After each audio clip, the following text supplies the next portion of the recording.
சிறகடிக்க ஆசை சீரியலோட upcoming episode என்னென்னு பார்க்கலாம். மீனா முத்துவுக்கு ஃபோன் பண்ணுறாங்க. உடனே முத்துவும், என்ன மீனா எப்படி இருக்க அப்படின்னு கேட்டுட்ருக்க. நான் ரொம்ப சந்தோஷமாக இருக்கேன். ஆனால் நீங்கள் தான் மாமாவை நல்லபடியாக கவனிச்சுக்கணும். நீங்கள் சவாரிக்கு போனீங்களா இல்லை வீட்டில் தான் இருக்கீங்களா அப்படின்னு மீனா கேட்ட உடனே, என்ன மீனா நீ ஏன் எவ்வளோ அக்கறையாக உங்கள் அப்பாவை கூடவே இருந்து பார்த்துக்கோங்கன்னு சொன்னதுக்கப்புறம் நான் எப்படி அங்கே சவாரிக்கு போவேன்? இன்றைக்கி நாங்கள் எல்லாரும் வீட்டில் தான் இருந்தோம். ஒவ்வொருத்தரும் தேவையானதெல்லாம் சமைச்சு சாப்பிடலான்னு நினைக்கும்போது சொந்தக்காரங்க வந்தாங்க. அதனால் எங்களால் சரியாக சாப்பிட முடியல. நாங்கள் ரொம்ப ருசியாக சமைச்சிருக்கோன்னு வந்தவங்க சாப்பிட்டுட்டு பாராட்டிட்டு போனாங்க. என்ன மனோஜ் தான் இதெல்லாம் எனக்கு கொஞ்சம் கூட பிடிக்கலன்னு பேசிக்கிட்டே இருக்க, ரவி எங்களுக்காக மறுபடியும் சமைச்சு கொடுத்தான். நல்லா சாப்பிட்டுட்டோம் மீனா, எங்களை பற்றி நீ யோசிக்காத, பாட்டி தாத்தாவை நல்லா பார்த்துக்க அப்படின்னு சொல்கிறாங்க முத்து. உடனே மீனாவும், பாட்டியும் தாத்தாவும் நல்லா இருக்காங்கங்க, நீங்கள் அவங்கள பற்றி யோசிக்காதீங்க, நான் தான் இருக்கேன்ல பார்த்துக்கிறதுக்கு, தினமும் ஹாஸ்பிட்டல் கூட்டிகிட்டு போகிறேன். இப்போ என்னை பார்த்ததுக்கப்புறமா அவங்க ரொம்ப சந்தோஷமாக இருக்கிறதா சொல்லிக்கிட்டே இருந்தாங்க. ஆமாம், நீங்கள் இனி சவாரிக்கு போக மாட்டீங்கல்ல நான் வீட்டுக்கு வர வரைக்கும்னு சொல்லும்போது, இன்றைக்கி எனக்கு கிடைச்ச சவாரிக்காக நான் போகலை, செல்வத்தை அனுப்பிட்டேன். ஆனால் நாளைக்கு நான் கண்டிப்பாக போயே ஆகணும். அதனால் இங்கே ரவிக்கிட்ட சொல்லி வச்சுருக்கேன். நாளைக்கு ரவி வீட்டில் இருந்து அப்பாவை பார்த்துக்கிறதா சொல்லியிருக்கான். நீ யோசிக்காத மீனா, நீ எப்பயும் போல் இரு. வீட்டில் அப்பாவை எப்படி பார்த்துக்கணும்னு எனக்கு தெரியாதா என்ன? அதனால் நாங்கள் எல்லோரும் சமைச்சு வச்சுட்டே இங்கே வேலைக்கு போவோம், சரியா அப்படின்னு சொல்லி பேசிகிட்டு இருக்கும்போது, சரிங்க, இப்போ தான் கொஞ்சம் நிம்மதியாக இருக்குது. மாமாவை பற்றி தான் யோசிச்சுக்கிட்டே இருந்தேன். நான் வீட்டில் இருந்தால் மாமாவுக்கு என்ன வேணும்னு ஒவ்வொன்றையும் கேட்டு சமைச்சு கொடுப்பேன். எப்படியும் விஜயாத்தை கொஞ்சம் கூட அக்கறையே இல்லாமல் தான் இருப்பாங்க. ஆனாலும் மாமா மேலே ரொம்பவே கவனமாக இருப்பேன். மாமா சரியாக சாப்பிடணும்னு யோசிப்பேன். இப்போ நானும் இல்லையா, அதாங்க ஒரே யோசனையாக இருக்குது. நான் வேணும்னா சீக்கிரமாக வீட்டுக்கு கிளம்பி வந்துடட்டுமா அப்படின்னு கேட்குறாங்க மீனா. உடனே முத்துவும், அதெல்லாம் ஒன்றும் வேண்டாம், இருக்கிற வேலையை பார்த்துட்டு பாட்டி தாத்தா நல்லபடியாக அவங்களுக்கு எந்த பிரச்சனையும் இல்லைன்னு ஹாஸ்பிட்டலில் சொன்னதுக்கப்புறமா நீ கிளம்பி வந்தால் போதும். நீ கூடவே இருந்தால் பாட்டியும் தாத்தாவும் ரொம்ப சந்தோஷமாக இருப்பாங்கல்ல அப்படின்னு சொல்லி பேசிகிட்டு இருக்கும்போது, ஆமாங்க, வித்யாவுக்கு வேற விருந்து ஏற்பாடெல்லாம் செய்யணும்னு யோசித்தோம்.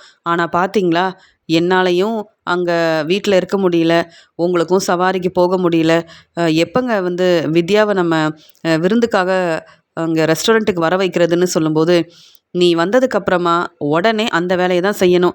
அதுக்கப்புறமா தான் நம்ம பாட்டி வீட்டுக்கு போகணும். இப்போ வித்யாவும் இங்கே இல்லைன்னு உனக்கு தெரியும்ல. முருகனும் வித்யாவும் ஊருக்கு போயிருக்காங்க. ஏதோ நிறைய வேலை இருக்கான், சீக்கிரமாக வந்துடுவாங்களாம்.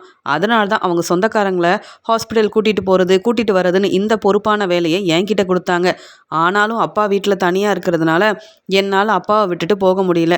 நாளையிலேருந்து அவங்கள நான் தான் கூப்பிட்டு போகிறேன் அப்படின்னு சொன்ன உடனே மீனா இதை கேட்டு ரொம்பவே சந்தோஷமாக, இங்கே முருகனும் வித்யாவும் ரொம்ப நல்லவங்க, அதனால் அவங்களுக்கு கல்யாணமான உடனே இந்த விருந்து ஏற்பாடெல்லாம் நம்ம வச்சுருக்கணும்.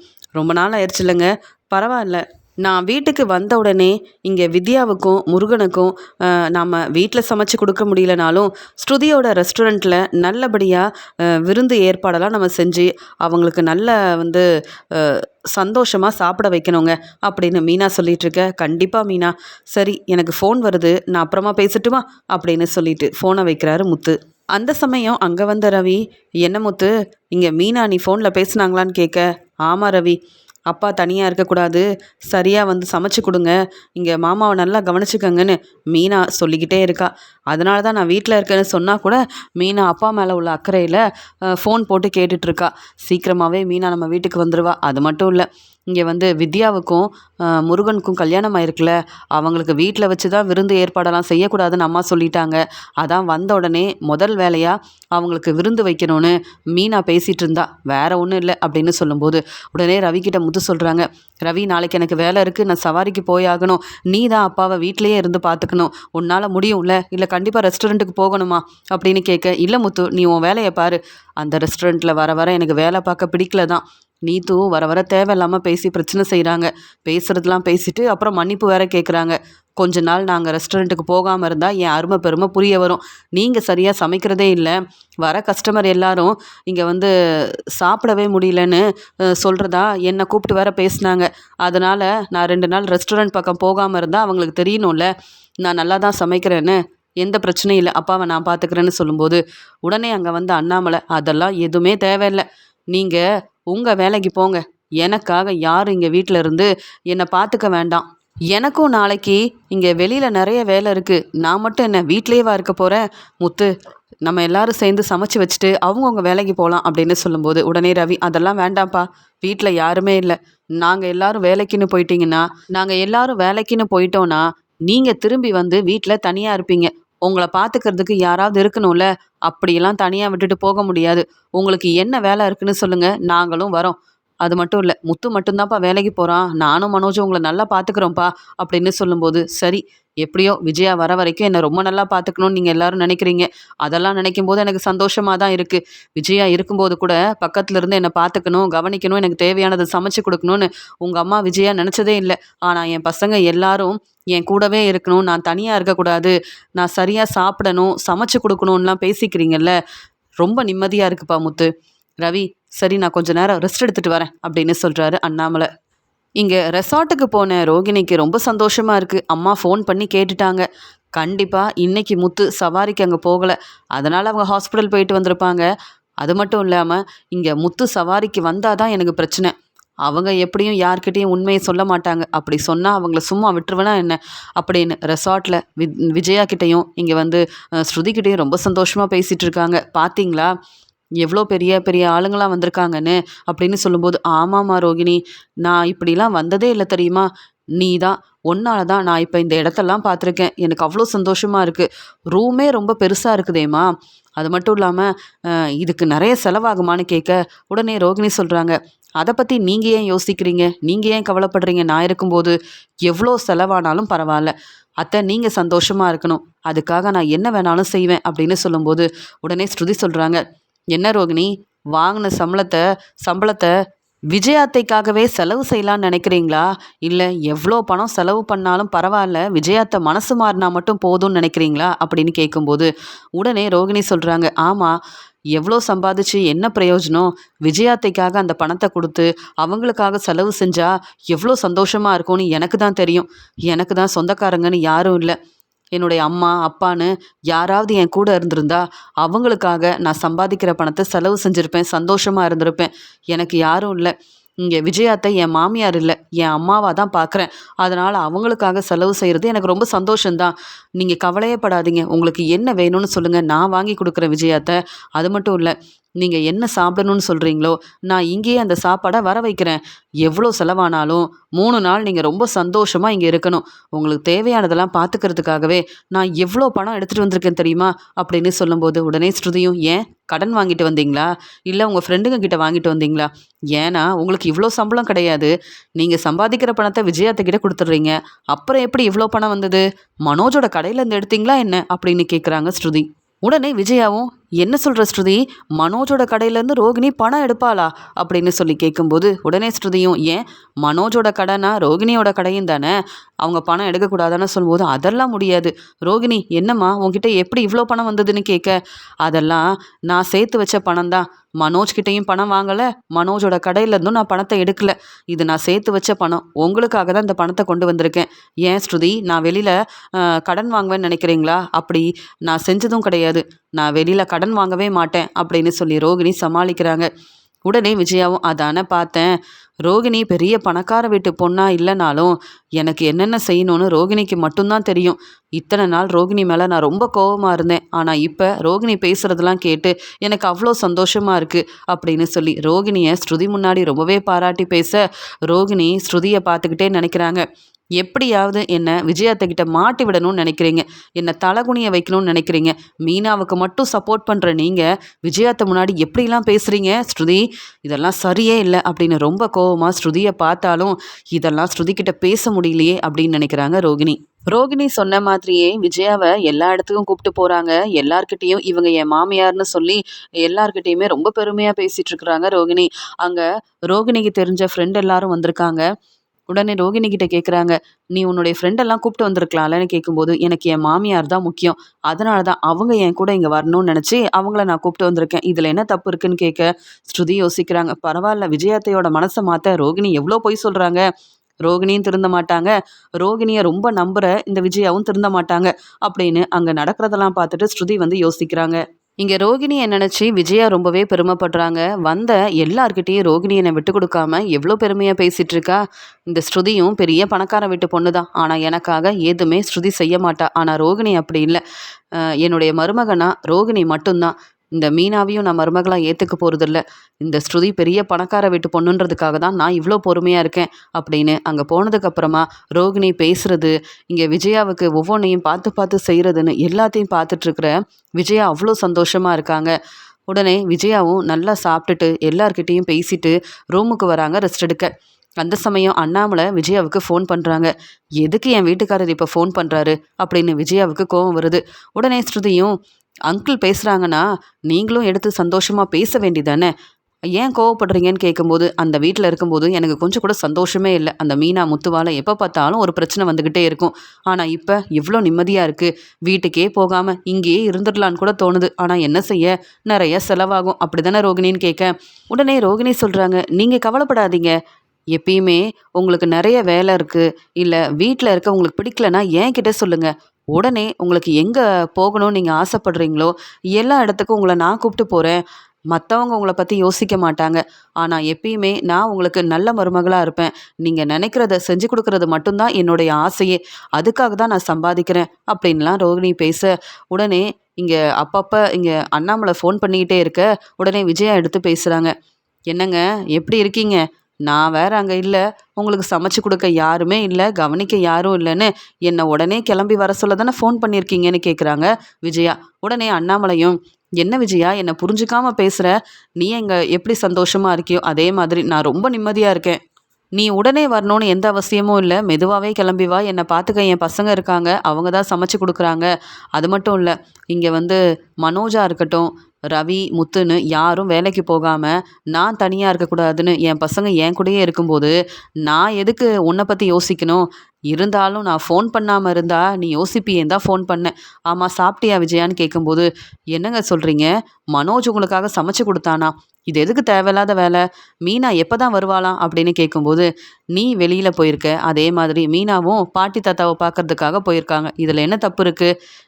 நீ சாப்பிட்டல்ல, சரி, நல்லா ரெஸ்ட் எடு விஜயா, சந்தோஷமாக இரு அப்படின்னு சொல்லிட்டு நான் ஃபோனை வைக்கிறேன் விஜயான்னு சொல்லும்போது, கொஞ்சம் இருங்க, நானும் பேச வேண்டாமா? ரோகிணி எனக்கு என்னென்ன பிடிக்கும்னு எனக்கு கேட்டு நல்லபடியாக சாப்பாடெல்லாம் வாங்கி கொடுத்துட்டு, ரொம்ப நல்லா சாப்பிட்டேங்க ரொம்ப நாள் கழிச்சு. இப்போ எங்கள் ரூமை பார்த்தீங்கன்னு வைங்களேன், நீங்களே சந்தோஷப்படுவீங்க. அவ்வளோ பெரிய ரூமில் நான் தங்கியிருக்கேன். இப்படிலாம் நான் வெளியில் வந்ததே இல்லை. என்னைக்காவது என்னை கூப்பிட்டு வந்திருக்கிறீங்களா? பாருங்கள், ரோகிணியால் தான் நான் இந்த மாதிரி இடத்தெல்லாம் பார்க்க முடிஞ்சுது அப்படின்னு ரோகிணியை ரொம்பவே பாராட்டி பேசிகிட்டு இருக்காங்க விஜயா. உடனே அண்ணாமலையும், பரவாயில்ல, எனக்கு வீட்டில் இருந்தால் தான் நிம்மதி, ஆனால் உனக்கு அப்படி இல்லைன்னு தெரியும். சரி, ரோகிணி கூட இருக்காங்கல்ல, எல்லாரும் உன்னை பார்த்துப்பாங்க, நீ சந்தோஷமா இரு, நான் ஃபோனை வைக்கிறேன்னு சொல்லிடுறாரு அண்ணாமலை. இங்கே விஜயாவும் ஸ்ருதியும் நல்லா ரெஸ்ட் எடுக்கிறாங்க. அந்த சமயம் யாருக்கும் தெரியாமல் வித்யாவுக்கு ஃபோன் பண்ணுறாங்க ரோகிணி. உடனே வித்யாவும், என்ன ரோகிணி, நீ திட்டம் போட்ட மாதிரியே கண்டிப்பாக உன் வீட்டில் இருக்க மாட்டே, உன் மாமியாரை கூப்பிட்டுட்டு வெளியில் கிளம்பி போயிட்டியான்னு கேட்க, ஆமாம், இப்போ அவங்கள நான் தான் இங்கே தங்க வச்சுருக்கேன். அவங்க ரொம்ப சந்தோஷமாக இருக்காங்க. விஜயாத்தை எப்போ பார்த்தாலும் என்னை பாராட்டிக்கிட்டே இருக்காங்க. அதெல்லாம் பார்க்கும்போது சந்தோஷமாக இருந்தாலும் முத்துவுக்கு உண்மை தெரிஞ்சிருமோன்னு ரொம்பவே பதட்டமாக இருக்குது. எனக்கு நீ தான் உதவி செய்யணும் அப்படின்னு சொல்லும்போது, என்னால் எப்படி உதவி செய்ய முடியும்? இன்னும் நான் 2 நாள் வெளியூரில் தான் இருக்க போகிறேன். முருகன் கூட நானும் கிளம்பி வந்துட்டேன். என்னால் உனக்கு உதவி செய்ய முடியாதுன்னு சொன்னேன்ல, மறுபடியும் எதுக்கு ஃபோன் பண்ணி உதவி செய்யணும்னு கேட்குற? நீ ஃபோனை வை ரோகிணி. இதெல்லாம் முருகனுக்கு தெரிஞ்சா என்னுடைய வாழ்க்கையிலையும் பிரச்சனை வரும். நீ எப்போ பார்த்தாலும் உன்னை பற்றி மட்டும் யோசிக்கிற, உன் பையனை பற்றியே நீ யோசிக்க மாட்டேன், என் வாழ்க்கையை பற்றியா யோசிக்க போகிற? இப்போ என்ன செய்யணும்னு நினைக்கிற? எதுக்கு ஃபோன் பண்ண அப்படின்னு கேட்குறாங்க இங்கே வித்யா. உடனே ரோகிணியும், என்ன வித்யா இப்படி கோபமாக பேசுகிறேன்னு கேட்கும்போது, வேறு என்ன செய்ய சொல்கிற? இப்போ எனக்கு கல்யாணம் ஆயிடுச்சு. முருகனுக்கு தெரியாமல் நான் உனக்கு உதவி செஞ்சா என்னைக்காவது இதெல்லாம் முருகனுக்கு தெரிஞ்சா என்னையும் தானே தப்பாக நினைப்பாங்க. முத்துவும் மீனாவும் என்னை நிற்க வச்சு கேள்வி கேட்பாங்க. அவங்களுக்கு நான் என்ன பதில் சொல்ல முடியும்? நாங்கள் எல்லாரும் உனக்கு மட்டும் உதவி செய்யணும்னு நீ நினைக்கிறல்ல, அதே மாதிரி எங்களுக்கெல்லாம் என்னைக்காவது உதவி செஞ்சுருக்கிறியா? கல்யாணமான எனக்கு கூட நீ விருந்து தரணும்னு கூட நினைக்கல. நல்ல வேலை, முத்துவும் மீனாவும் அவங்களாவது எங்களுக்கு சாப்பிட வெளியில் கூப்பிட்டு போகணுன்னு நினைக்கிறதா நீ சொன்ன. ஆனால் அந்த எண்ணம் கூட உனக்கு இல்லையே.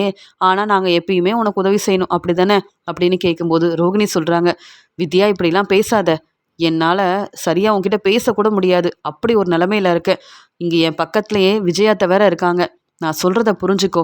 முருகன்கிட்ட மெதுவாக பேசி முத்து சவாரிக்கு வர வேண்டாம், நம்ம சொந்தக்காரங்கள வேற யாராவது ஹாஸ்பிட்டலுக்கு கூட்டிகிட்டு போகட்டும், முத்து பொறுப்பாக வேலையை பார்க்க மாட்டாரு அப்படின்னு சொல்லி முத்துவை பற்றி நீ பேசினா கண்டிப்பாக முருகன் வந்து நம்புவார். அது மட்டும் இல்லை, முத்து அங்கே ஹாஸ்பிட்டலுக்கு என் சொந்தக்காரங்களை கூப்பிட்டு போகலன்னா எந்த பிரச்சனையும் வராது. நீ யாருன்னே தெரியாமல் உன்கிட்ட வந்து அவங்க உண்மையெல்லாம் சொன்னாங்கல்ல, அது மட்டும் இல்லை, நீ சொந்தக்காரங்களாகவே இருந்தாலும் உன்னை பார்த்த உடனே என்னை பற்றின உண்மையை அவங்க பேச ஆரம்பிச்சிட்டாங்க, சொல்ல ஆரம்பிச்சிட்டாங்க. அதே மாதிரி முத்துக்கிட்ட சொல்லிட்டாங்கன்னா என் நிலைமை என்ன ஆகுறது? எனக்கு ரொம்ப பதட்டமாக இருக்குது. இப்படிலாம் நடக்கக்கூடாதுன்னு நான் நினைக்கிறேன். அதனால் நீ தான் முருகன்கிட்ட பேசணும்.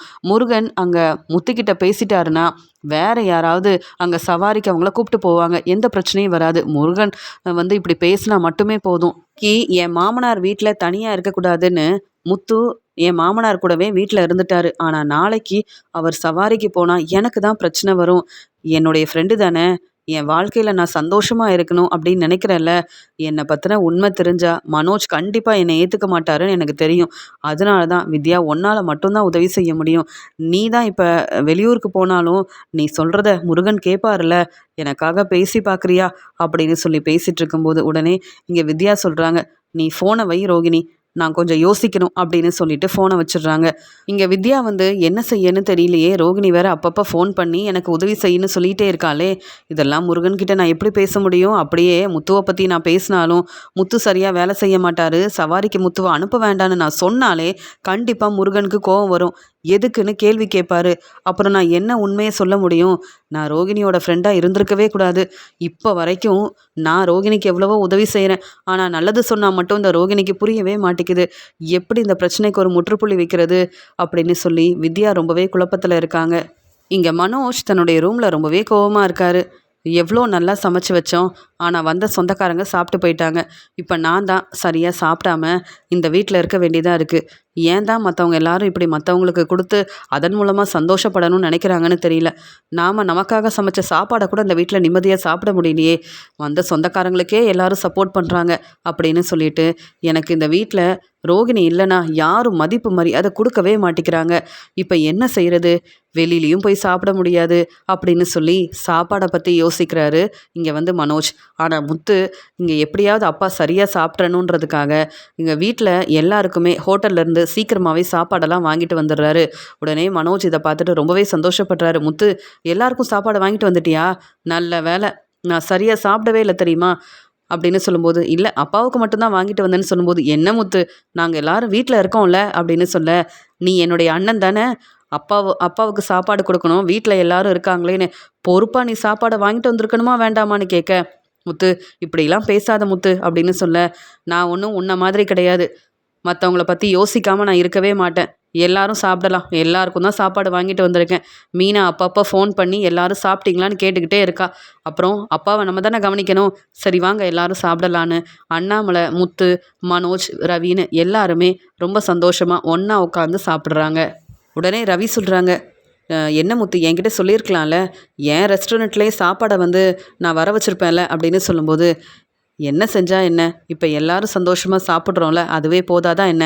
வீட்டில் யாருமே இல்லைன்னு நம்ம யோசிக்காமல் அப்பாவை கவனிக்கணும்னு நினச்சோன்னா கண்டிப்பாக சரியாக ஒவ்வொரு வேலையும் நல்லா பார்த்துக்குறோம் பார்த்தியான்னு சொல்ல, இங்கே மனோஜ் பதில் பேசாமல் நம்ம முதல்ல சாப்பிட்றணும், இல்லை இவங்ககிட்ட பேசிகிட்டு இருந்தால் சரிப்பட்டு வராது அப்படின்னு மனோஜ் யாரையும் கண்டுக்காமல் நல்லபடியாக சாப்பிட்டுட்டு உடனே சொல்கிறாரு, இப்போ தான் கொஞ்சம் நிம்மதியாக இருக்குது. நான் நல்லா ரெஸ்ட் எடுத்துகிட்டு நாளைக்கு நான் கடைக்கு கிளம்பணும்.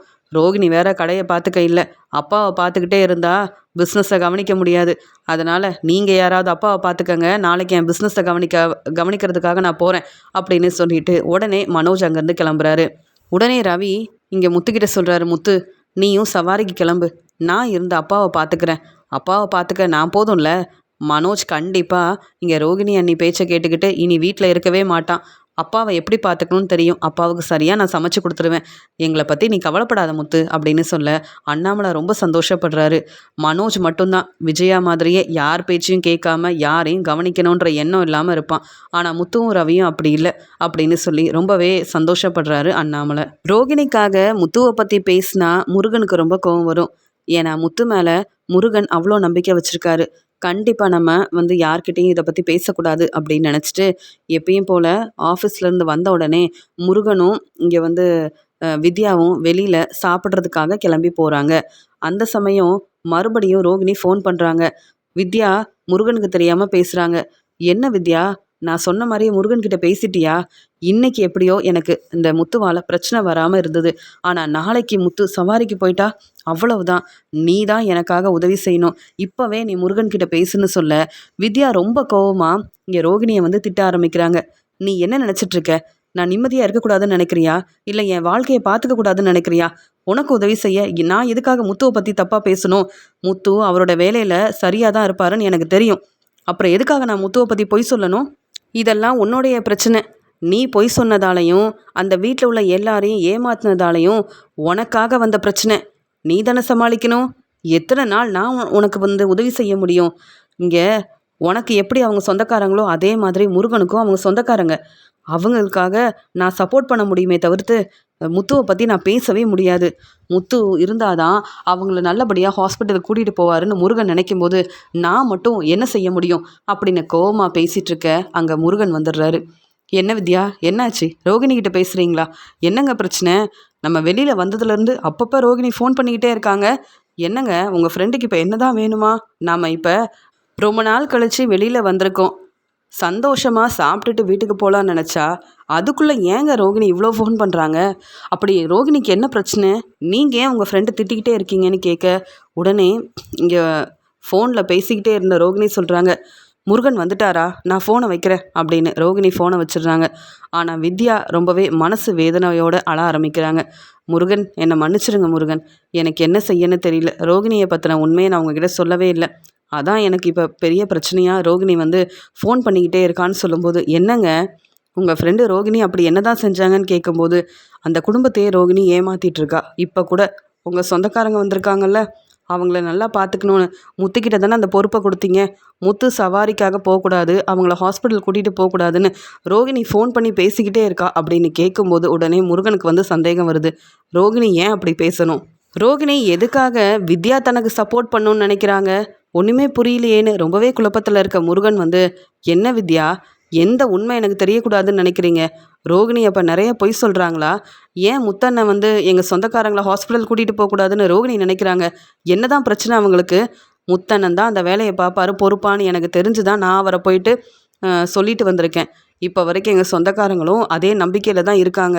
ரோகிணி எதுக்குங்க உங்கள வந்து இப்படிலாம் பேசணும்னு?" சொல்லும்போது, வித்யா வேற வழி இல்லாம அழுதுகிட்டே முருகன் கிட்ட உண்மை எல்லாத்தையுமே சொல்லிடுறாங்க. "உங்க சொந்தக்காரங்க என்கிட்ட பேசிட்டு இருக்கும்போது ரோகிணிய பத்தி கேட்டாங்க. ரோகிணிக்கு ஏற்கனவே கல்யாணம் ஆயிருக்குங்க. கிறிஷ் தான் ரோகிணியோட பையன். ஆனா, இங்க கிறிஷோட பெரியப்பாவும், பெரியம்மாவும் தான் இங்க வந்திருக்காங்க. கிறிஷ பார்க்கணும், ரோகிணிய பார்க்கணும், பேசணும், அவங்களுக்கு உதவி செய்யணும்னு நெனைக்கிறாங்க உங்க சொந்தக்காரங்க. ஆனா, அதெல்லாம் வேண்டாம். என்ன பத்தின உண்மை அப்புறம் எல்லாருக்கும் தெரிய வந்துரும்னு ரோகிணி இங்க வந்து நெனைக்கிறான்னு" சொல்லும்போது, "என்ன சொல்றீங்க? ரோகிணி மனோஜோட மனைவி தானே? அப்புறம் நீங்க பேசுறத என்னால நம்பவே முடியல. ஏற்கனவே இந்த கிறிஷ் தான் ரோகிணியோட பையனா?" அப்படின்னு கேட்க, "ஆமாங்க.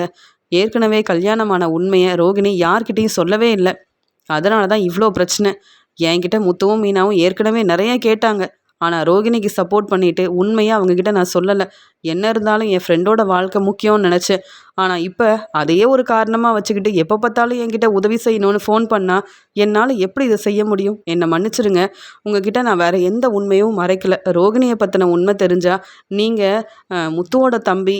முத்து எப்பயுமே உங்களுக்கு உதவி செய்றவரு. அதனால இந்த உண்மைய சொல்லிருவீங்களோன்னு நானும் யோசிச்சேன். என்ன மன்னிச்சிருங்கன்னு" வித்யா ரொம்பவே அழுகுறாங்க. உடனே முருகன் சொல்றாரு, "இப்ப ரோகிணி மாட்டிக்க கூடாதுன்னு நெனைக்கிறாங்க. அதனால முருகன் முத்து வந்து என் சொந்தக்காரங்களுக்கு உதவி செய்யக்கூடாதுன்னு நெனைக்கிறாங்களா ரோகிணி? இதெல்லாம் தப்பு தானங்க. அவங்க உண்மைய சொல்லியிருக்க வேண்டாமா? அப்ப முத்தண்ணன் மட்டும் இல்ல, அந்த வீட்ல உள்ள எல்லாரும் ரோகிணிய நம்பி ஏமாந்து போய் தான் இருக்காங்களான்னு?" கேட்குறாரு முருகன். "இதுக்கப்புறமும் நான் உண்மைய சொல்லாம இருந்தா சரிப்பட்டு வராது. ரோகிணியால உங்களுக்கும் எனக்கும் பிரச்சனை வரக்கூடாதுல்ல. நீங்க என்ன தப்பா நினைக்கக்கூடாது, சந்தேகப்படக்கூடாது. அதனால தான் ரோகிணிக்கு அம்மா இருக்காங்க. ரோகிணியோட பையன் இப்போ மகேஸ்வரி வீட்டில் இருக்கான். அது மட்டும் இல்லாமல் அவங்கள ரோகிணி தான் ரொம்ப நல்லபடியாக பார்த்துக்கிறா. ஆனால் இந்த உண்மை தெரிஞ்சா வீட்டில் பிரச்சனை வரும். மனோஜும் விஜயாத்தையும் ரோகிணியை சும்மா விட மாட்டாங்களே. அந்த வீட்டில் மருமகளா நீ இருக்கவே கூடாதுன்னு அவங்க எவ்வளோ வேணாலும் பிரச்சனை செய்வாங்க. அதுக்காக இப்படி மாட்டிக்க கூடாதுன்றதுக்காகவே என்கிட்ட உதவி கேட்குறா. என்ன முருகன் செய்கிறது அப்படின்னு கேட்க, அதெல்லாம் முடியாதுங்க. ரோகிணி செஞ்சது எவ்வளோ பெரிய தப்பு. இவங்க மற்றவங்கள ஏமாத்துவாங்க, நம்ம உதவி செய்யணுமா? இத்தனை நாள் நீங்கள் உதவி செஞ்சதே தப்பு தான். முன்னாடியே சொல்லியிருந்தா நான் முத்தண்ணங்கிட்டையும் மீனாக்கிட்டையும் ரோகிணியை பற்றி சொல்லியிருப்பேனே. நீங்கள் செஞ்சது எவ்வளோ பெரிய தப்பு வித்யா அப்படின்னு முருகன் கேள்வி கேட்க, என்னை மன்னிச்சிருங்க அப்படின்னு இங்கே வந்து வித்யா அழுதுகிட்டே இருக்க, வித்யா இனி இந்த ரோகிணிக்கு நீங்கள் உதவி செய்யக்கூடாது. நீங்கள் இனியும் எந்த உண்மையும் என்கிட்ட சொல்லாமல் இருக்க மாட்டீங்கன்னு நினைக்கிறேன். புரியுதில்ல அப்படின்னு இங்கே வந்து வித்யா ரொம்பவே அழுதுகிட்டே மன்னிப்பு கேட்டதால் இங்கே வந்து வித்யாவை மன்னிச்சுட்டு இனி ரோகிணிக்கு நீங்கள் உதவி செய்யக்கூடாது அப்படின்னு முருகன் ரொம்பவே கோபமாக சொல்லிடுறாரு. அது மட்டும் இல்லை, இந்த உண்மையை எல்லாருக்கிட்டேயும் சொல்லணும். ரோகிணி எப்படிப்பட்டவங்கன்னு நம்ம புரிய வைக்கணும். முத்தண்ணன் எவ்வளோ நல்லவர், அவங்களையே எல்லாரும் ஏமாத்திட்டு இருக்காங்களா இந்த ரோகிணி அப்படின்னு சொல்லிட்டு ரோகிணி மேலே முருகனுக்கு ரொம்ப கோபம் வருது. இனி ரோகிணி ஃபோன் பண்ணால் நீங்கள் எடுத்து பேச வேண்டாங்க. இங்கே வந்து முத்தண்ணன் நம்ம ஊருக்கு போகிற வரைக்கும் எங்கள் சொந்தக்காரங்களை அவங்களே பார்த்துக்கிட்டோம். அப்படி பிரச்சனை வந்தாலும் ரோகிணிக்கு தானேங்க பிரச்சனை வரும். நமக்கு என்னங்க? இனி ரோகிணிக்கிட்ட நீங்கள் பேசவே கூடாது வித்யா, புரியுதுல்ல அப்படின்னு இங்கே வித்யா கிட்ட முருகன் சொன்னது மட்டும் இல்லாமல் வித்யா இப்போ தான் கொஞ்சம் நிம்மதியாக இருக்காங்க. நல்ல வேலை, இனி ரோகிணி கிட்ட முருகன் சொன்ன மாதிரியே நான் பேச போகிறதில்ல. அதே மாதிரி முதல்ல ஊர்லேருந்து வந்ததுக்கப்புறமா ரோகிணியை பார்த்து பேசணும். வீட்டில் உள்ள எல்லார்கிட்டையும் ரோகிணியை பற்றின உண்மையை சொல்லணும். இல்லைனா ரோகிணியால் எனக்கு நிறைய பிரச்சனை வர வாய்ப்பு இருக்குது. முருகன் எப்படியோ எனக்காக என்னை மன்னிச்சிட்டாரு. ஆனால் ரோகிணி அப்பப்போ ஃபோன் பண்ணுறது முருகனுக்கு இனி பிடிக்காது. நாம தான் இந்த பிரச்சனைக்கு ஒரு முற்றுப்புள்ளி வைக்கணும் அப்படின்னு வித்யா ஒரு முடிவெடுக்கிறாங்க. முத்து எப்பயும் போல் தன்னுடைய சவாரிக்கு கிளம்பி போகிறாரு. முருகன்கிட்டேயும் ஃபோனில் பேசுகிறாரு. இன்னைக்கு உங்கள் சொந்தக்காரங்களா நான் தான் ஹாஸ்பிட்டல் கூட்டிகிட்டு போகிறேன்னு சொல்ல, முத்தண்ணே உங்ககிட்ட ஒரு முக்கியமான விஷயம் பேசணும். ஆனால் ஊருக்கு வந்த உடனே உங்களை வந்து பார்க்குறேன். அது வரைக்கும் எங்கள் சொந்தக்காரங்களை நீங்கள் தான் நல்லா பார்த்துக்கணும்னு முருகனும் சொல்கிறாரு. ரோகிணியை பற்றி தான் முருகன் பேச போகிறாருன்னு தெரியாமல் உடனே முத்துவும் நீ கவலைப்படாமல் இரு, நான் பார்த்துக்கிறேன்னு சொல்லிட்டு ஃபோனை வச்சுட்டு முத்து முருகனோட சொந்தக்காரங்களை ஹாஸ்பிட்டல் கூட்டிகிட்டு போகும்போது நீங்கள் கவலைப்படாதீங்க, எல்லாமே நீங்கள் நினச்ச மாதிரி நல்லபடியாக நடக்கும்னு சொல்லும்போது, ஆமாம் இவரோட தம்பி பையனும் இருக்கான். ஆனால் அங்கே வந்து அந்த பையனை பார்க்கணுன்னு நாங்கள் ஆசைப்பட்டு வந்தோம். ஆனால் என்ன செய்ய, கல்யாணி அதுக்கெல்லாம் இடம் கொடுக்காம ஃபோனில் கூட சரியாக பேசாமல் எவ்வளோ கஷ்டப்படுத்துகிற மாதிரி பேசிட்டா அப்படின்னு சொல்லி ரொம்பவே மனசு வேதனைப்படுறாங்க. ஆமாம் உங்கள் தம்பி பையன்னு சொன்னீங்கல்ல, இப்போ அவங்க எங்கே இருக்காங்கன்னு தெரியுமா அப்படின்னு கேட்கும்போது, இல்லை பக்கத்தில் தான் என் தம்பி பையன் வந்து ஸ்கூலில் படிக்கிறதா சொன்னாங்க. ஆனால் சரியாக என்னன்னு கூட தெரியல. நான் வேணும்னா அவங்கக்கிட்ட ஃபோனில் பேசிவிட்டு முத்து உங்ககிட்ட சொல்கிறேன், என்னை அங்கே கூப்பிட்டு போங்க அப்படின்னு சொல்லி பேசிகிட்ருக்கேன். ஹாஸ்பிட்டல் வந்துருச்சு, நீங்கள் போய் பார்த்துட்டு வாங்க, நான் உங்களுக்காக வெளியில் நிற்கிறேன் அப்படின்னு சொல்கிறாரு முத்து. அவங்களும் ரொம்பவே மனசு வேதனையோட ஹாஸ்பிட்டல் போகிறதெல்லாம் பார்த்துட்டு முத்து நினைக்கிறாரு, பாவம் இவங்க தம்பி பையனையும் பார்க்க முடியாமல் இவங்களுக்கு இருக்கிற பிரச்சனையவும் சமாளிக்க முடியாமல் எவ்வளோ கஷ்டப்படுறாங்க அப்படின்னு முத்து நினைக்கிறாரு. முருகன் கிட்ட வித்யா பேசிட்டாலான்னு தெரியல, நம்ம ஃபோனை வேற எடுத்து பேச மாட்டேங்கிறா. எப்படி வந்து முத்து அங்கே போக விடாமல் செய்கிறது சமாளிக்கிறதுன்னு புரியலையே. வித்யா இப்படிலாம் செய்வான்னு நான் எதிர்பார்க்கவே இல்லை. வித்யா கிட்ட வந்து நான் பேசியிருக்கவும் கூடாது, உதவி கேட்டிருக்கவும் கூடாது போலயே. நம்ம ஃபோன் பண்ணாலே எப்பயுமே சந்தோஷமாக எடுத்து பேசுகிற வித்யா இப்போ கல்யாணம் ஆனதுக்கப்புறமா நமக்கு உதவி செய்யக்கூடாதுன்ற முடிவில் இருக்காளேன்னு வித்யா மேலே ரோகிணிக்கு ரொம்ப கோவம் வருது. இங்கே வந்து முத்து தான் அவங்க சொந்தக்காரங்களை முருகனோட சொந்தக்காரங்களை ஹாஸ்பிட்டல் கூட்டிகிட்டு போயிருக்காருன்றது இங்கே வந்து ரோகிணிக்கு தெரிய வர ரோகிணி ரொம்ப பதட்டமாக இருக்காங்க. உடனே விஜயா யோசிக்கிறாங்க, என்னம்மா ரோகிணி இன்னைக்கு நீ வேலைக்கு போகணுமா என்ன? இல்லை அப்பப்போ ஃபோன் பேசுகிற, நேற்று ரொம்ப சந்தோஷமாக இருந்தியே, இன்னைக்கு என்னம்மா எதை பற்றி யோசிக்கிற? மனோஜ் கடைக்கு போயிட்டான்ல, மனோஜ்கிட்ட நீ ஃபோனில் பேசினல்ல, பிஸ்னஸ் ரொம்ப முக்கியமா, பிஸ்னஸை பார்க்காம முத்து மாதிரி மனோஜும் வீட்டில் இருந்துடக்கூடாது அப்படின்னு சொல்லும்போது, இல்லை மனோஜ் வந்து கடைக்கு போயிட்டாரு, பிஸ்னஸை வந்து மனோஜ் கவனிச்சுப்பாரு, எனக்கு தான் கொஞ்சம் வேலை இருக்குன்னு சொல்ல, அப்புறம் எதுக்கு ரோகிணி எங்களை இங்கே கூப்பிட்டு வந்தீங்க, நீங்களும் ஏன் எங்கள் கூட வந்தீங்க அப்படின்னு ஸ்ருதி கேட்குறாங்க. அதெல்லாம் ஒரு காரணமாக தான், நான் எனக்காக இங்கே வரலங்க, விஜய் ஆண்டி சந்தோஷமாக இருக்கணுன்றதுக்காக தான் கூப்பிட்டு வந்தேன் அப்படின்னு சொல்லி பேசிகிட்டு இருக்கிறாங்க இங்கே வந்து ரோகிணி. உடனே விஜயாவும் இவ்வளோ நேரம் ஆகுது, நேற்று இந்நேரம்லாம் நம்ம சாப்பிட்டு வந்துட்டோம், நீ என்னம்மா எங்களை வெளியிலேயே கூப்பிட்டு போகாமல் இருக்குன்னு கேட்க, ரோகிணி வேறு வழி இல்லாமல் இங்கே வந்து என்ன செய்யன்னு தெரியாமல் சாப்பிட கூப்பிட்டு போகிறாங்க. ஆனால் கொஞ்சம் கூட சந்தோஷமே இல்லாமல் இருக்காங்க.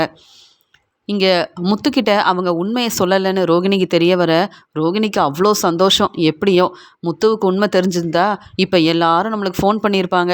ஆனால் யாருமே நம்மளுக்கு ஃபோன் பண்ணலை, என்ன ஏதுன்னு கூட கேட்கல. அப்போ முத்துவுக்கு உண்மை தெரியாதுன்னு நினைக்கிறேன். நாளைக்கு சீக்கிரமாக நம்ம வீட்டுக்கு கிளம்பி போயிடணும். எத்தனை நாள் தான் இங்கேயே இருக்கிறது? இவங்களுக்கு சாப்பாடு வாங்கி தரது, இவங்க சொல்கிற இடத்துக்கெலாம் கூப்பிட்டு போகிறதுன்னு ஒவ்வொரு வேலையை பார்க்க வேண்டியதாக இருக்குது.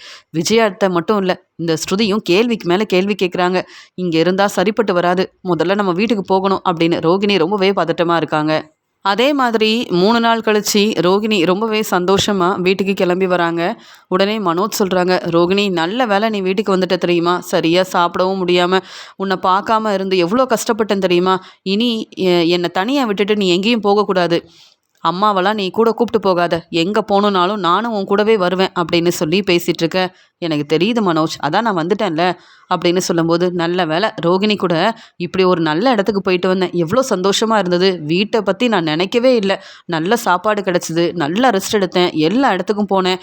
எனக்கு ரோகிணி இப்படி ஒரு பெரிய உதவி செய்வான்னு நான் எதிர்பார்க்கவே இல்லை. என் மருமக ரோகிணினா ரோகிணி தான். ரோகிணிக்கிட்ட நிறைய பணம் இருந்தது, அதனால் எனக்கு தேவையான எல்லாத்தையும் வாங்கி கொடுத்துருக்கா பாருங்களேன் அப்படின்னு ரொம்ப சந்தோஷமாக அண்ணாமலை கிட்ட சொல்கிறது மட்டும் இல்லாமல் வாங்கின பொருள் எல்லாத்தையும் எடுத்து வைக்கிறாங்க. உடனே ஸ்ருதி சொல்கிறாங்க, "நான் தான் அங்கே வந்திருக்கக்கூடாது போல், என் வேலைக்காவது போயிருக்கலாம். எனக்கு அங்கே இருந்தது கொஞ்சம் கூட பிடிக்கல. ஏன்னா ரோகிணி என்கிட்ட சரியாக பேசவும் இல்லை. ரோகிணி எதையோ பற்றி யோசனை பண்ணிக்கிட்டே இருந்தாங்க. யார் யாருக்கோ ஃபோன் பண்ணி பேசிக்கிட்டே இருந்தாங்க. எப்போ பார்த்தாலும் ரொம்ப பதட்டமாகவே இருந்தாங்க. ரோகிணி அங்கே வந்து சந்தோஷமாக இருந்த மாதிரி தெரியல. ஆனால் விஜயா தான் ரொம்ப சந்தோஷமாக இருந்தாங்க. சரி, நான் என் ரெஸ்டாரண்ட்டுக்கு கிளம்புறேன் அப்படின்னு இங்கே வந்து தன்னுடைய ரூமுக்கு போகிறாங்க ஸ்ருதி. அந்த சமயம் அங்கே வெளியூர்லேருந்து வந்து முருகனும் இங்கே வந்து வித்யாவும் முத்துவை பார்க்கறதுக்காக வந்து நிற்கிறாங்க. உடனே முத்து, "என்ன முருகன், வீட்டுக்கே வந்துட்ட? நானே உன்னை வந்து பார்க்கணுன்னு நினச்சின்னு சொல்ல." "அண்ணே, உங்களுக்கு தேவையான பணத்தை நான் கொடுக்கணும்ல. என் சொந்தக்காரங்களை நீங்கள் எவ்வளோ நல்லா பார்த்துக்கிட்டீங்கன்னு அவங்க சொன்னாங்க. அவங்க ஊருக்கும் போயிட்டாங்கண்ணே. அதனால் உங்களை பற்றி தானே பாராட்டி பேசிக்கிட்டே இருந்தாங்க. நாங்கள் வீட்டுக்கு வந்த உடனே உங்களை பார்க்கணுன்னு கிளம்பி வந்துட்டோம்" அப்படின்னு ஸ்வீட்டெல்லாம் கொண்டு வந்து கொடுக்க, உடனே இங்கே வித்யாவை பார்த்துட்டு ரோகிணிக்கு அவ்வளோ கோவம் வருது. "பார்த்தல்ல, எப்படியோ முத்துவுக்கு உண்மை தெரியல. நீ உதவி செய்யலைனாலும் எனக்கு எந்த பிரச்சனையும் வரல" அப்படின்ற மாதிரி பார்த்துட்டு இருக்கும்போது இங்கே ரோகிணியை பார்த்து இங்கே முருகன் கேட்குறாரு, "என்ன ரோகிணி, என்ன செஞ்சிட்ருக்கீங்க நீங்கள்? இப்படி எல்லாரும் எத்தனை நாள் ஏமாத்தலாம்னு நினைக்கிறீங்க?" அப்படின்னு முருகன் கேட்ட உடனே இங்கே வந்து திருன்னு முழிக்கிறாங்க ரோகிணி. உடனே விஜயா முருகனை திட்ட ஆரம்பிக்கிறாங்க, "என்ன நீங்கள் என் மருமகளை பற்றி என்னென்னவோ பேசுகிறீங்க? நீங்கள் முதல்ல என் வீட்டுக்கே வந்திருக்கக்கூடாது. முத்துவை பார்க்கணுன்னா உங்கள் வீட்டுக்குள்ளே வர சொல்லியிருக்கணும். என் வீட்டுக்கு வந்து ரோகிணியை பற்றி பேசுகிறீங்களா? உங்களுக்கு ரோகிணியை பற்றி என்ன தெரியும்? என்ன வித்யா, உங்களுக்கு கல்யாணம் ஆயிடுச்சு, முத்துவும் மீனாவும் விருந்து ஏற்பாடெல்லாம் செய்ய போகிறாங்கன்ற சந்தோஷத்தில் முத்துவை பார்க்க வந்துட்டு, ரோகிணி உன்னுடைய ஃப்ரெண்டு தானே, இங்கே வந்து முருகன் என்னென்னவோ பேசுகிறாரு, நீ பார்த்துட்டு அமைதியாக இருக்க" அப்படின்னு விஜயா வந்து ரோகிணிக்கு சப்போர்ட் பண்ணி பேச, உடனே இங்கே வந்து வித்யா சொல்கிறாங்க, "எனக்கு எப்போ பார்த்தாலும் பிரச்சனை செய்கிறது உங்கள் மருமக ரோகிணி தான். இப்போ எனக்கும் கல்யாணம் ஆயிடுச்சு, என் வாழ்க்கையை நான் பார்க்க வேண்டாமா? முருகன் பேசுகிறதுல என்ன தப்பு இருக்குது? நாங்கள் நிம்மதியாக வெளியூருக்கு போகணும்னு நினச்சா அப்பப்போ ஃபோன் பண்ணி எனக்கு உதவி செய்யணும், உதவி கேட்டுக்கிட்டே இருக்கிறது உங்கள் மருமக ரோகிணியோட வேலை. அதான் தெளிவாக எல்லாருக்கிட்டையும் பேசிட்டு போகலான்னு நானும் என் வீட்டுக்காரர் முருகனும் இங்கே வந்திருக்கோம். ஏன்னா இனி ரோகிணியால் எங்களுக்கு இடையில பிரச்சனை வந்துடக்கூடாதுல்லன்னு சொல்ல, உடனே அண்ணாமலையும், "பொறுமையாக பேசலாம், நீங்கள் முதல்ல உட்காருங்க. என்னதான் நடந்துச்சு? என்னாச்சு? வெளியூர்லேருந்து வந்து ரெஸ்ட் எடுக்காமல் உடனே எங்கள் வீட்டில் வந்து இப்படிலாம் பேசிகிட்டு இருக்கீங்களே முருகன், எனக்கு உங்களை பற்றியும் தெரியும், வித்யாவை பற்றியும் தெரியும், ஆனால் நீங்கள் பேசுகிறது ஒன்றுமே புரியல" அப்படின்னு சொல்லி கேட்குறாரு அண்ணாமலை. உடனே முத்துவும், "அப்பா, முருகன் இப்படி காரணம் இல்லாமல் பேச மாட்டாருப்பா, அதனால் இங்கே ரோகிணி ஏதோ பிரச்சனை செஞ்சுருக்காங்க." "ஆமாம் பார்லல்லம்மா, நீங்கள் எதுக்கு இங்கே வித்யா வெளியூருக்கு போனப்போ எனக்கு உதவி செய்யணும்னு ஃபோன் பண்ணீங்க? அதானே இப்படி உங்கள் ஃப்ரெண்டு ரொம்ப கோவப்பட்டு இங்கே வந்து பேசிகிட்டு இருக்காங்கன்னு" கேட்க, முத்து, "நீங்கள் இங்கே முருகனோட சொந்தக்காரங்களை ஹாஸ்பிட்டல் கூட்டிகிட்டு போகக்கூடாதுன்னு இங்கே ரோகிணி எனக்கு ஃபோன் பண்ணி சொல்லிக்கிட்டே இருந்தா.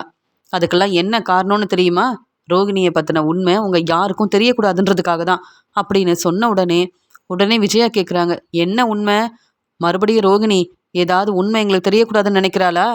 என்ன நடக்குது? அதனால தான் ரோகிணி இப்படி எங்களை இந்த மாதிரி ஒரு இடத்துக்குலாம் கூப்பிட்டு போய் சந்தோஷமாக சாப்பாடெல்லாம் வாங்கி கொடுத்து 3 நாள் நான் நல்லா ரெஸ்ட் எடுக்கணும்னு பார்த்து பார்த்து இந்த மாதிரி வேலையெல்லாம் செஞ்சாலா என்ன?" அப்படின்னு கேட்ட உடனே வித்யா சொல்கிறாங்க, "இப்போ தான் நீங்கள் ரோகிணியை சரியாக புரிஞ்சுக்கிட்டீங்க. ரோகிணியை பற்றின உண்மை உங்கள் யாருக்கும் தெரியக்கூடாதுன்னு ரோகிணி என்னென்ன வேலை செய்கிறான்னு உங்களுக்கு தெரியாமல் இருக்குது. ஆனால் இங்கே முருகனோட சொந்தக்காரங்களா வந்ததே இங்கே கிறிஷோட சொந்தக்காரங்க தான். ரோகிணிக்கு ஏற்கனவே கல்யாணம் ஆயிருக்கு. கிறிஷ் வேற யாரும் இல்லை, ரோகிணியோட பையன்தான். அதனால ரோகிணியை பார்க்கறதுக்கு அவங்க சொந்தக்காரங்க வந்த உடனே முத்து தான் அவங்கள பார்க்க போறாரு, அவங்கள கவனிக்க போறாரு, ஹாஸ்பிட்டல் கூட்டிட்டு போறாரு, பொறுப்பா இந்த வேலையெல்லாம் செய்ய போறாருன்னு தெரிஞ்சுக்கிட்டு எனக்கு ஃபோன் பண்ணி முத்து இங்கே வந்து அவங்கள நல்லபடியாக கவனிச்சிக்க மாட்டாரு, பொறுப்பாக வேலையை செய்ய மாட்டாருன்னு முருகன் கிட்ட பொய் சொல்ல சொன்னாங்க. நான் அப்படியே பொய் சொன்னாலும் முருகன் என்ன நம்ப மாட்டார், ஆனால் முத்துவை ரொம்ப நம்புவார். ஏன்னா முத்துவோட நல்ல குணம் என்னன்னு எனக்கு மட்டும் இல்லை, முருகனுக்கும் ரொம்ப நல்லா தெரியும்.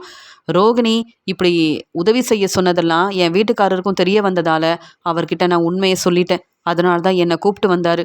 இனியும் இந்த உண்மையை ரோகிணி வேணா சொல்லாமல் இருக்கலாம், ஆனால் வித்யா நீங்கள் எல்லார்கிட்டையும் சொல்லணும்னு என்னை இங்கே கூப்பிட்டு வந்ததே முருகன் தான். ரோகிணி, உன்னால் எனக்கு வந்த பிரச்சனை வரைக்கும் போதும். இனி உன்னால் பிரச்சனை வரவும் கூடாது, நான் உனக்கு இனி எந்த உதவியும் செய்யக்கூடாது, உன்கிட்ட நான் பேசக்கூடாதுன்னு முருகன் தெளிவாக சொல்லிட்டாரு. இனி எனக்கு நீ ஃபோன் பண்ணாத. உங்கள் மருமக ரோகிணிக்கு ஏற்கனவே கல்யாணம் ஆயிருக்கு. அந்த உண்மை தெரிஞ்சால் மனோஜ் கல்யாணம் பண்ணிக்க மாட்டாருன்னு தான் உங்கள் எல்லாரையும் இப்போ வரைக்கும் ரோகிணி போய் சொல்லி ஏமாத்திட்டு இருக்கா. உங்களை சமாளிக்கிறதுக்காகவும் உங்ககிட்ட நல்ல பேர் வாங்குறதுக்காகவும் இன்னும் ரோகிணி நிறைய பொய் சொல்லியிருக்கா. அதெல்லாம் தெரியாமல் இந்த வீட்டில் ரோகிணி மருமகளாக இருக்கணும்னு நீங்கள் ஆசைப்படுறீங்க. முத்து மீனா முன்னாடி இங்கே வந்து ரோகிணியை வந்து பெருமையாக பேசுறது, தலையில் தூக்கி வச்சு கொண்டாடுறதுன்னு நீங்கள் இப்படிலாம் செய்கிறீங்கன்னு எனக்கு தெரியும். ஆனால் ரோகிணி நீங்கள் நினைக்கிற மாதிரி அவ்வளோ நல்லவெல்லாம் கிடையாது. உங்களை ஏமாத்திட்டுருக்கா. தன்னுடைய பையன் கிறிஷை பற்றி சீக்கிரமாகவே மனோஜ் கிட்ட சொல்லணும்னு ரோகிணி ஏற்கனவே யோசனை பண்ணிட்டு தான் இருக்கா. ஆனால் ரோகிணியோட அம்மாவும் கிறிஷும் இப்போ மகேஸ்வரி வீட்டில் தான் இருக்காங்க. என்ன ரோகிணி, நான் சொல்ல வந்த எல்லாத்தையும் சொல்லிட்டேன். இனி நீ உண்மையை சொல்லணும். இனியும் உண்மையை சொல்லக்கூடாதுன்னு நினச்சிட்டு இருந்தா என் வாழ்க்கையில் பிரச்சனை வரும். இப்போவே உண்மையை எல்லாரும் முன்னாடி சொல்கிறியா இல்லையா அப்படின்னு ரொம்ப கோவமாக ரோகிணியை பலார்னு வெளுத்து வாங்குறாங்க வித்யா. ரோகிணி வித்யா வந்து இப்படிலாம் செய்வான்னு நான் எதிர்பார்க்கலன்னு தலை குனிஞ்சு அழ ஆரம்பிக்கிறாங்க. உடனே மனோஜும், என்ன ரோகிணி, வித்யாவும் முருகனும் வந்து உண்மையை சொல்லிட்டு இருக்கேன்னு சொல்கிறாங்க, நீ என்னடானா அழுதுகிட்டே நிற்கிற, பதில் பேச மாட்டிக்கிற. என்ன, உன்னை நான் எவ்வளோ நம்பினேன், நீ இந்த வீட்டில் எப்பயும் இருக்கணும்னு. நீ தானே எங்கள் அம்மாவோட மனசை மாற்றணுன்னு அவங்கள வெளியிலலாம் கூப்பிட்டு போனேன். எங்கள் அம்மாவை சந்தோஷமாக பார்த்துக்கிட்ட. அப்போ நல்ல பேர் வாங்குறது மட்டும் இல்லை, உன்னை பற்றின உண்மை எங்களுக்கு தெரியக்கூடாதுன்றதுக்காக தான் இப்படியெல்லாம் நடித்து ஏமாத்திட்டு இருக்கியா அப்படின்னு மனோஜ் ரொம்ப கோவமாக கேட்க, ஆமாம் மனோஜ், நான் எல்லாரும் ஏமாத்திட்டு தான் இருக்கேன்.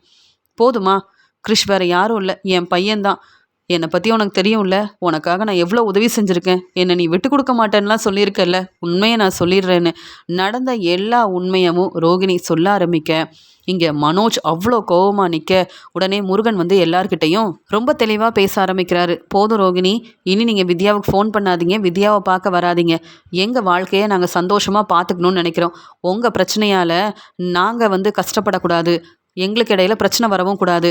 அதனால தான் உண்மையை வந்து சொல்லிட்டோம். வித்யா, இனி ரோகிணிக்கிட்ட நீயும் பேசக்கூடாது அப்படின்னு உண்மையை சொல்லிட்டு அவங்க 2 பேரும் அங்கேருந்து கிளம்பிடுறாங்க. ரோகிணி அழுதுகிட்டே நிற்க முத்து ரொம்ப கோவமாக இங்கே வந்து ரோகிணியை வெளுத்து வாங்குறாரு. பார்லலம்மா, பார்த்தீங்களா, உங்களால் மற்றவங்களுக்கும் பிரச்சனை வருது, ஆனால் உங்களுக்கு உங்கள் வாழ்க்கை மட்டும்தான் முக்கியம். இப்படி ஒரு பொய் சொல்லிட்டு வீட்டில் எவ்வளோ சந்தோஷமாக எங்கள் அம்மாவை ஏமாற்றிட்டு இருக்கீங்க. நல்ல மருமகளாக இருக்கிற மீனாவை கொஞ்சம் கூட மதிக்க மாட்டாங்க, ஆனால் பொய் சொல்கிற உங்களுக்கு மட்டும் இந்த வீட்டில் எவ்வளோ மதிப்பு மரியாதை கிடைக்குது அப்படின்னு முத்துவும் முருகனும் வித்யாவும் தேடி வந்து உண்மையை சொன்னதால் இங்கே வந்து ரோகிணி கிட்ட கேள்வி கேட்டு வெளுத்து வாங்குறாரு முத்து. பதில் பேசாம நிக்கிற இங்க ரோகிணிய விஜயா எல்லாரும் முன்னாடியும் பலார் பலார்னு வெளுத்து வாங்குறாங்க. உன்னை நம்பி நீ இந்த வீட்டுல மருமகளா இருக்கணும்னு ஆசைப்பட்டேன்ல, அதான் இப்படி என்னை ஏமாத்திட்டியான்னு கேக்குறாங்க விஜயா. முத்துவுக்கும் மீனாவுக்கும் நல்ல பேர் கிடைக்கணும், முத்துவுக்கு தான் சப்போர்ட் பண்ணணும் அப்படின்னு நினைச்சிட்டு இங்க வித்யாவும் முருகனும் அவங்க வாழ்க்கைக்காக என்ன பற்றின உண்மையை எல்லார்கிட்டையும் சொல்லிட்டு கிளம்பி போயிட்டாங்க. ஆனால் நான் தான் இந்த பிரச்சனையை எப்படி சமாளிக்க போகிறேன்னு தெரியலன்னு ரோகிணி பதில் பேசாமல் தலை குனிஞ்சு நிற்கிறாங்க. ரோகிணி மேலே வீட்டில் உள்ள எல்லாரும் ரொம்ப கோவமாக இருக்க ரோகிணி என்ன செய்யன்னு தெரியாமல் அழுதுகிட்டே மனோஜ் கிட்ட மன்னிப்பு கேட்குறாங்க ரோகிணி. ஆனால் விஜயா ரோகிணியை வெளுத்து வாங்கினது மட்டும் இல்லாமல் நீ இந்த வீட்டில் இருக்கவே கூடாதுன்னு ரோகிணி மேலே ரொம்ப கோவமாக இருக்காங்க விஜயா.